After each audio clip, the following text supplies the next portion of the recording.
Now we have Dan Glazebrook, the journalist, political analyst, author of Divide and Run, regular contributor to Russia Today TV, and he's discussing Ukraine, NATO, Russia and ISIS.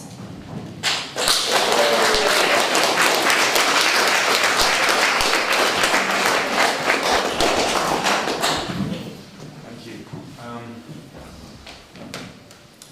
Okay, everyone hear me okay? Yeah. Okay. Well, I want to start by talking about in the 1980s there was an organisation set up by the SAS in the north of Ireland called the Forces Research Unit. And at the time its existence was denied by the British government for many, many years until finally they were forced to admit it when one of their own inquiries revealed its existence.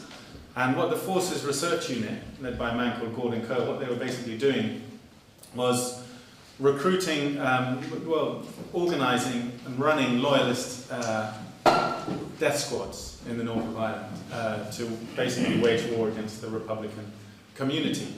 And as we're still finding out more and more about the huge number of loyalists that were actually involved in the Forces Research Unit that were actually working for British intelligence at the time. And what it was a way for the British state to wage their war, their colonial war in the north of Ireland, using locally recruited violent sectarian militias, and keep it all kind of unofficial and off the books, and they can still present themselves as the kind of peacemaking mediator in the middle and so on. And this was actually part of a broader strategy really that was adopted in the 1980s by the US and the UK, kind of in response to the Vietnam War and its repercussions. So with the Vietnam War, very similar to the Iraq War, it became very difficult after the US failure in Vietnam, very difficult to openly kind of conduct these kind of large-scale mass ground operations and occupations and so on. And the kind of failure in Vietnam in the 70s, the 70s were really a period where the kind of resistance forces against neocolonialism, against imperialism, were really making a lot of ground throughout the world. You had the whole liberation movement across southern Africa, you had Angola and Mozambique shake off Portuguese colonialism, you had the movement in Ireland, you had the ANC, the PLO were making waves and so on. And the US and Britain, they obviously needed to launch a kind of counter-offensive against this kind of surge of resistance to their global domination. But they couldn't do it in the old Vietnam occupation type of way. There wasn't a public appetite for it. And besides, it nearly bankrupted them. So in the 1980s, you saw this kind of strategy emerging of using developing violent sectarian forces to use as a kind of counterweight and to actually wage war on your behalf. So we saw not only in Ireland, with Gordon Kerr, but we saw in Afghanistan the recruitment of the so-called Mujahideen to launch war against the communist PDPA government in Afghanistan. And in 1996, we know from Brzezinski, who was Jimmy Carter's national security advisor, that the US actually began arming the so-called Mujahideen, the anti-communist fighters in Afghanistan, 6 months before the Russian invasion, that they'd always, at the time, justified their support for the Mujahideen, that they were responding to a Russian invasion. Carter, what Brzezinski admitted, was no, they originally started funding that insurgency in order specifically and deliberately to provoke a Russian invasion, which they succeeded in doing. Then at the same time you had the death squads, the Contra death squads in Nicaragua.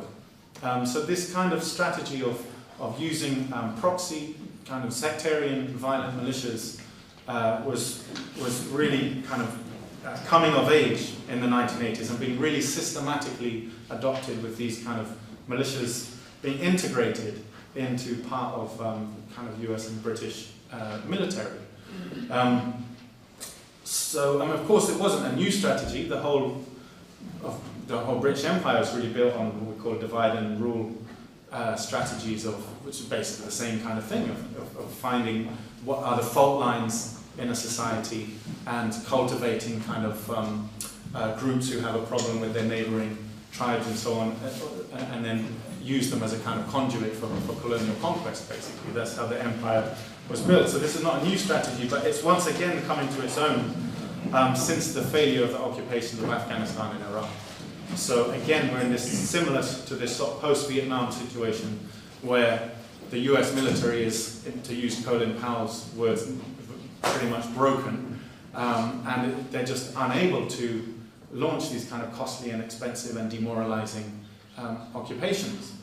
So we're seeing return to this 1980s strategy, and it's no coincidence that Gordon Kerner Forces Research Unit that I opened with, they popped up in Basra in 2005, I think it was, 2005, when briefly they actually made front page news because two of them were arrested, dressed as Arabs, with a car full of rudimentary bomb-making equipment, you know, on their way to some local market or whatever, right? Just at the time as there was all of these bombs going off in markets that was labelled as sectarian violence, but actually no one was claiming responsibility for it, which is a bit odd.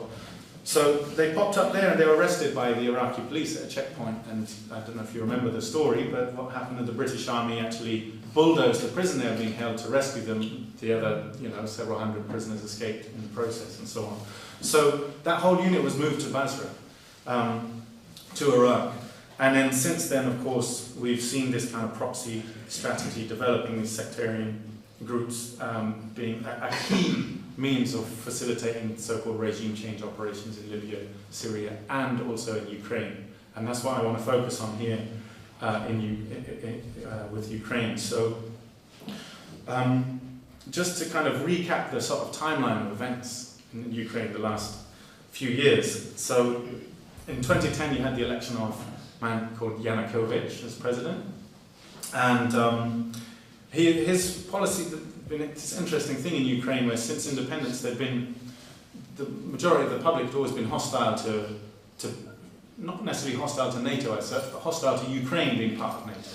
Because Ukraine has such deep historic ties with Russia. The population itself is kind of divided between those who want a more multicultural type of Ukraine that recognizes the kind of the Russian side of Ukrainian national life, and then the kind of the Ukrainian nationalists who don't recognize any of that. But the majority of the population have been opposed to NATO membership. Yet their governments and the elites have always kind of wanted to be part of NATO. And that changed in 2010 when for the first time you had a president elected specifically on a manifesto promise of not being part of NATO and a kind of neutral foreign policy, where he wanted to have trade links and good relations with Europe and Russia, but be actually, you know, tied into some kind of military agreement with neither, right? So a kind of independent foreign policy.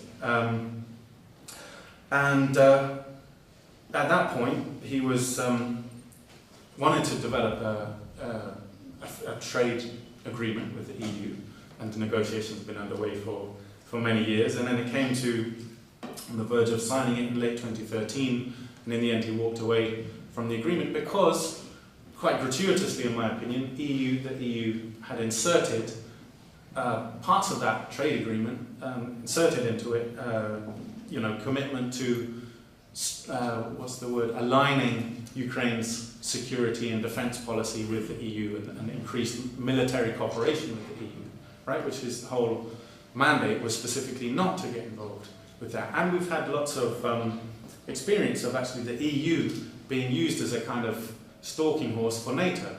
You know, nearly all the countries that have joined the EU have subsequently gone on to join NATO. And so he couldn't accept this agreement, he refused to sign it. And that's when you got all the protests, people saying, oh look, he's pro-Russian and so on, because in the end he did sign the agreement with the Russians, who made no such demands. And you got the protests underway in the Maidan. Did get violent, and then you had this particular day of violence on the 20th of February when 56 people were killed by unknown sniper or snipers on both sides. 17 police killed and 39 protesters.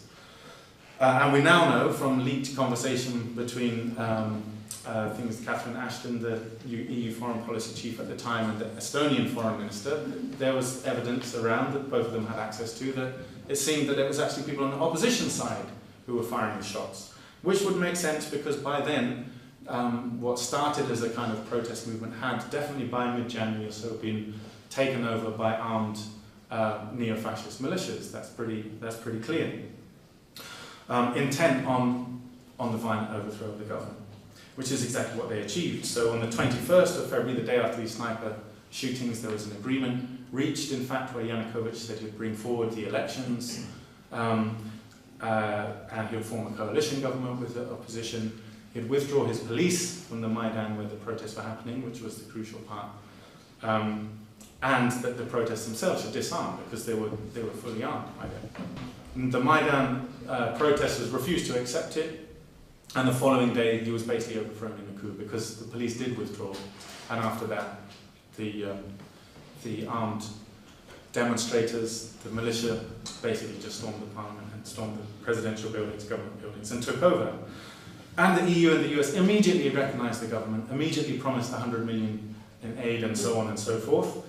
And just to give you a kind of flavor of what this new government was about and who it involved, some of their new policies in those first few days, some of which were subsequently withdrawn but too late, but the first few days saw this new government instituting a number of revealing policies. They lifted the ban on Nazi insignia, which many of the perpetrators of the coup were openly displaying. They repealed the law that allowed Russian to be declared an official second language in various parts of Ukraine. They made moves, and including the president himself talked about he was going to try and ban the Communist Party, which had received 13% of the vote in the previous elections, and the Party of the Regions, the former governing party, and talk about very far-reaching lustration laws, basically purging anyone connected with the former government. That could have affected up to about 1 million people. So these were the kind of laws. No surprise really that these kind of laws were being instituted, because within the new government you had 5 members who could be basically described as kind of neo-fascist. So Svoboda, I just want to read you a quote, if I can just get it a moment. Svoboda, one of these parties.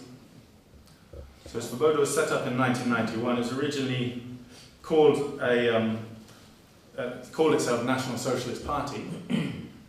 Its historical hero was Stepan Bandera, whose portrait had been hung behind the speakers throughout the Maidan protests, incidentally, who was an enthusiastic participant in the Holocaust, thought to have rounded up and killed about 4,000 Jews in Ukraine.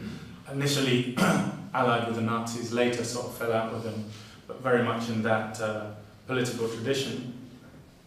The Svoboda party leader, Tianbok, said of Bandera's people in the war, said they did not fear, but took up their automatic rifles, going into the woods to fight Muscovites, Germans, Jewry, and other filth.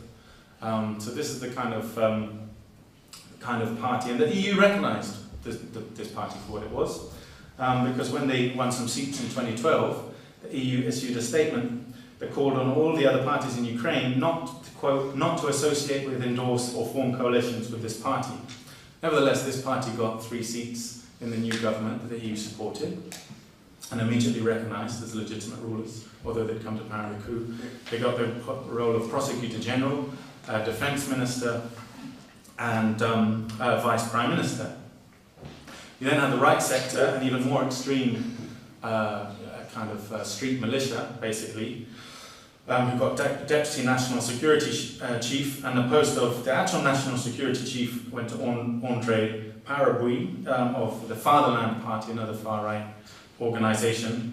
And one of the things that he immediately did was set up something called the National Guard. The following month, in March, he set up the National Guard, which was basically a paramilitary wing of the army that would integrate the fascist militias involved in the coup, integrate them, put them on the government payroll, and use them for ends that would very shortly become clear. So obviously these kind of policies didn't exactly win over the trust and sympathy of the ethnic Russian minority in Ukraine, because they had neo-fascists openly dedicated to wiping out ethnic Russians within the government. And they had a whole load of policies that kind of signaled their intent to that end.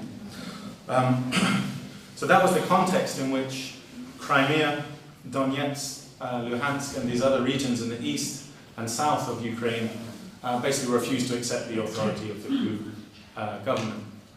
And Russia eventually, as we know, annexed Crimea, and the eastern regions basically said they refused to accept the new government's authority. So that was the stage at which then this new government basically launched a war against the ethnic Russians in the east and the south. And what was really interesting, and the relationship with the US and the UK really interesting, is that at first this war that was launched in April of 2014, at first it went very badly actually. In the first 10 days, the Ukrainian army faced mass desertions, mutinies, people leaving the army, refusing to fight, refusing to fire on the, who were now to be termed rebels in the east, and actually, in some cases, literally handing over their equipment and their personnel carriers and their tanks and so on to the people in the east, and they didn't want to fire on their brothers, and they didn't support this new government either, and so on. So it was going very badly, and what's interesting is that the Prime Minister, Yatsenyuk, began for the first time, since coming to power 2 months earlier, began for the first time to talk in more conciliatory language about the ethnic Russians within Ukraine, talking about maybe there needed to be a federal kind of Ukraine negotiations and so on and so forth, the need to respect the rights of ethnic Russians. So it looked like the stage was being set for the Ukrainian government having very quickly come to its senses that there's no military solution here, and that they need to negotiate and produce something a bit more amenable and alleviate the fears, the very justified fears of the ethnic Russians in the east and the south. That was the point in which you had two very high-profile visits from US officials. You had Joe Biden going over, swiftly followed by the CIA chief, Brennan.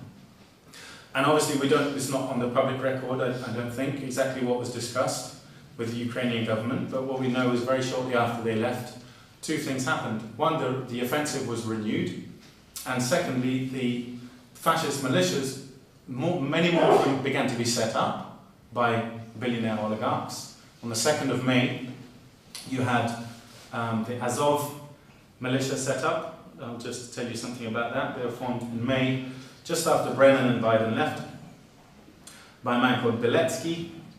He's also the head of a group called the Social National Assembly.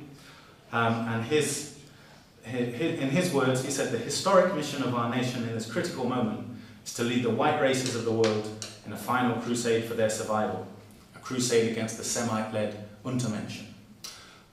So my suspicion, this brigade was set up, immediately integrated into the National Guard, given a couple of weeks training and sent to wage war on the ethnic Russian population. And my suspicion is that Biden and Brennan, what they were saying was, don't negotiate, relaunch the offensive and use these fascists. You've got these guys, they're ready to go, they're deeply committed, they hate the Russians, use them. Your own army is not committed enough, use these guys. Because that's exactly what happened. So they left, the offensive was renewed, and you know, in a way that the rest is history. There's now a death toll of estimated about 8,000. The very latest ceasefire signed on the 1st of September of this year does more or less seem to have held and been holding. But what I want to do in the remainder of this talk is to think about, well, why exactly? Because it seems to me that the US has been deliberately cultivating, and they put tens of millions into this National Guard, which is, like I say, a paramilitary fascist organization. Why? What exactly are they trying to do? Now, obviously, they're trying to weaken Russia. That's kind of pretty obvious. Specifically as well, I mean, there have been people in the US, the neocons and so on, calling for, you know, people for whom the Cold War never ended. Russia is, always will be the enemy, right? But particularly after August 2013, when the US-UK bombing of the Syrian government was scuppered, I think there were some in the US administration who really felt the need to punish Russia and weaken Russia after that specifically. Because if you remember August 2013 allegations of the Syrian government using chemical weapons, Obama had already said it was a red line and he would go to war with the Syrian government if this was the case. There was all of this pressure on Russia and Iran to basically back down. It was the US and UK saying, look, we're going to do this now, so get out of the way because we're going in. And they sent the Saudis to Russia, presumably to try and bribe them and threaten them with smashing oil prices if they didn't go along with it, which is exactly what happened afterwards. But they didn't back down when Russia and Iran said no, and they had to climb down. I think it was Lavrov who said that eventually it was Putin had to suggest a way for them to stay face, climb down and disarm Syria's chemical weapon stock without war. I think it was Lavrov who said that the US has climbed up a tree and can't get down or whatever because they made all these threats and they haven't worked, and Russia helped them get down. So they've never been forgiven for that, for standing firm on the Syria issue. And don't forget as well, Brzezinski, who I mentioned before, who's the architect of the whole policy of using sectarian so-called Islamic extremism as a counterweight to Russia in the 80s. He's now one of Obama's foreign policy advisors. And so, this is the guy who said, when he was interviewed in 96 and admitted that they were supporting these guys before the Russian invasion of Afghanistan, he was asked, well, this was before 9/11, but it was after, I think, the Al-Qaeda attacks on the US embassies in Africa. And he was asked, well, do you kind of regret now spawning this global terrorist movement that's now sort of coming back to bite you? And he said, well, what's a few stirred up Muslims who brought down the Soviet Union? Who cares? So that's his attitude, and that's his kind of strategy. And I think they're trying to do something similar now, destabilizing war right on Russia's border. And another part of it, of course, is weakening Russia through basically bullying, using the Ukraine crisis as a means of bullying Europe into supporting sanctions on Russia. So there was no support in Europe before the Ukraine crisis for a kind of US-led economic war against Russia. But the Ukraine crisis allowed them to twist their arm into getting involved in that. So weakening Russia is part of it, but the point is as well for the US and for Britain, it's also about weakening Ukraine itself. It's obviously destabilizing Ukraine, which means the economy's gone down the pan. 2014, the inflation rate was 100%, over 100%, which makes Ukraine ever more dependent on the IMF and these international financial institutions. I read recently that Ukrainian debt now stands at $100 billion. In just 5 years ago, it was something between 10 and 20, I think. So, what's the interest on that? There's going to be 5, 6, 7, 8 billion a year in just straightforward wealth transfers to the richest countries. So they're getting ever more dependent on the West financially and militarily as the war goes on. US officials, this came out in a Senate inquiry, a US military official admitted that US officials are embedded in the Ministry of Defense in Ukraine, basically calling the shots. So there's creating this new military and financial dependency through the war in Ukraine that they've unleashed through these fascist despots. But finally, as well, it's also aimed at weakening the EU. It's aimed at weakening Europe as well. Because remember that the neocons and the Project for a New American Century, by the way, the Deputy Secretary of State for European Affairs, Victoria Nuland, is married to one of the key architects of the Project for a New American Century. Their whole thing is that any rival power, any potential rival to US power needs to be smashed down. Whether it's a regional rival or a global rival.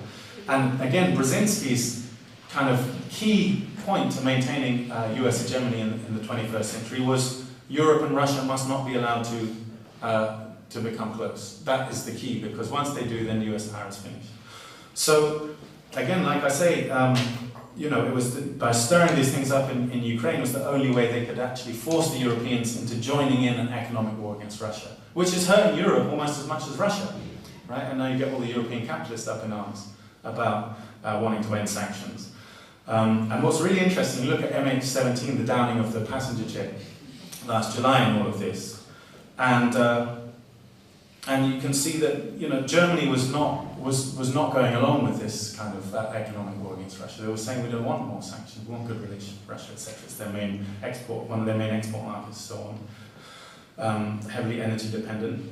And then you get this kind of strange turn of events where for several weeks the Ukrainian military and the National Guard start using civilian planes, including a Red Cross plane, to fly their fighters into the east of Ukraine, right, to fight. So that's happening. So it's known that civilian planes have been used to transport soldiers. At the same time as actual civilian planes haven't been anywhere near the area for months. They've all been diverted. So you've got the situation where the only civilian planes actually in the area are not really civilian planes at all. They're transporting soldiers and paramilitaries. And then you get this strange MH17 gets diverted by Ukrainian air traffic control to go through right across the war zone, which all the other planes have been diverted past for months, at a much lower than normal altitude. Oh, and it gets shot down. So I know there's theories about maybe the Ukrainian government shot it down itself. For me, whoever shot it down, it seems like a setup. And Germany seemed to realize that as well, because their first comment after it was shot down was, well, of course, this is terribly tragic. Immediately followed by, but we're not going to do any new sanctions still, thank you. They knew that the US was going to try and get something heavy that would force them into going along with sanctions. But within a week, they reversed their position and they supported these new heavy Tier 3 sanctions. So who knows what pressure was brought to bear during that week behind closed doors. But so just to finish off, but the EU have been stupid here because they've gone along with this. Their Eastern Partnership program, so-called, set up in 2009. Like I say, it's part of the NATO expansion to contain and encircle Russia. It's been a stalking horse for that, very clearly. No coincidence that during this whole time of the Eastern Partnership, it's been Britain who've held the position of Commissioner on Foreign Affairs. And the EU have gone along with it. They didn't have to insert those clauses, like I say, about military cooperation just in order to sign a trade deal and make the trade deal unsignable, which was obviously going to stir up that kind of more pro-European portion of Ukrainian public opinion. All very foreseeable. So they've gone along with it, and now you've got the situation where actually all three, including the Ukrainian government, Russia and the EU leaders, and Germany in particular, they can all kind of see what's going on. The war's not helpful for any of them, and I think they all want to kind of reach some kind of settlement, but it's now it's taken on a life of its own with these paramilitaries. Every time there's a law passed they don't like, they literally surround the parliament with guns and hold them at gunpoint and say you need to pass this law, which is what they did with the lustration law. So they're the kind of wild card that they can scupper any peace that's made at any point, and the US has been deliberately cultivating them, and precisely for that reason, in my opinion, so that they can continue to keep this war ongoing. But obviously, I mean, we haven't had time to talk about much how Russia's involvement in Syria kind of changes things and all of that kind of stuff, but maybe we can look at that.